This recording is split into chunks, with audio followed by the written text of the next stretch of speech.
सोचिए, सरकार हजारों करोड़ रुपए सड़कों पे खर्च करने जा रही है, लेकिन इसका आने वाले वक्त में किसी की प्रॉपर्टी की कीमत से आखिर क्या लेना देना है? जवाब शायद आपको हैरान कर दे। 11,000 करोड़ रुपए। जी हां, बिल्कुल सही सुना।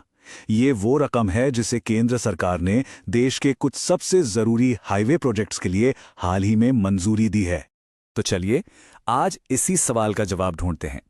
आखिर ये इतना बड़ा खर्च घर खरीदारों और इन्वेस्टर्स के लिए क्या मायने रखता है? आइए इसको आसान भाषा में समझते हैं। तो सबसे पहला सवाल, ये पैसा जा कहां रहा है? आइए इसका पूरा मैप देखते हैं।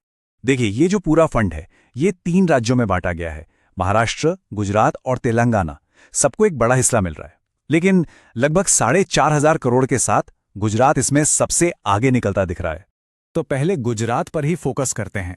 यहां नेशनल हाईवे 56 का एक बहुत ही जरूरी हिस्सा है, जिसे कह सकते हैं कि पूरी तरह से बदला जा रहा है।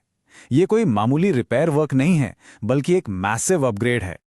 और इसका सबसे बड़ा फायदा, ट्रैवल टाइम सीधा 40% कम हो जाएगा। जरा सोचिए, जो सफर पहले 2.5 घंटे लेता था, अब वो सिर्फ 1.5 घंटे में पूरा हो जाएगा।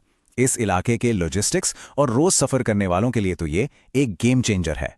पर एक मिनट, सरकार आखिर इन्हीं सड़कों पर इतना पैसा क्यों लगा रही है? इसके पीछे एक बहुत ही सोची समझी स्ट्रैटेजिक प्लानिंग है। चलिए उस ब्लूप्रिंट को डिकोड करते हैं।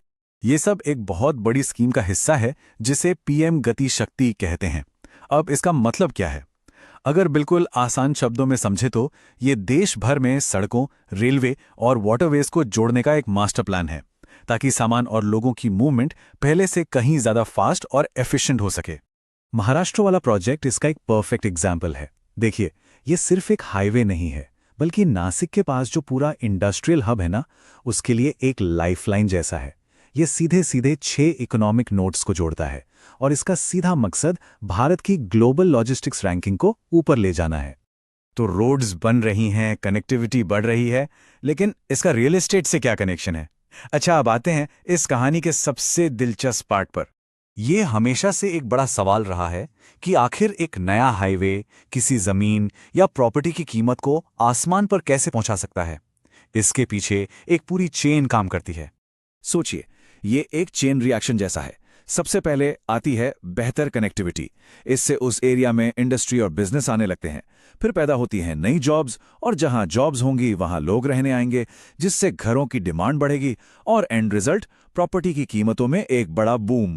और बिल्कुल इसी वैल्यू चेन को बेस बनाकर फ्लैट्सकार्ट के एनालिसिस ने तेलंगाना प्रोजेक्ट से जुड़े कुछ खास जिलों को आइडेंटिफाई किया है, जहां आने वाले वक्त में काफी एक्शन देखने को मिल सकता है। तो कौन से हैं ये हॉटस्पॉट्स? इन 2 जिलों पर खास नजर रखने की जरूरत है, नारायणपेट और महबूबनगर। हमारे एनालिसिस के मुताबिक इस नए इंफ्रास्ट्रक्चर की वजह से इन इलाकों में आगे चलकर काफी अच्छी ग्रोथ देखने को मिल सकती है। तो अगर हम पूरी पिक्चर को देखें तो ये सिर्फ सड़कें नहीं बन रही हैं, ये कल के भारत को जोड़ने वाली एक बड़ी कहानी का बहुत ही जरूरी चैप्टर है।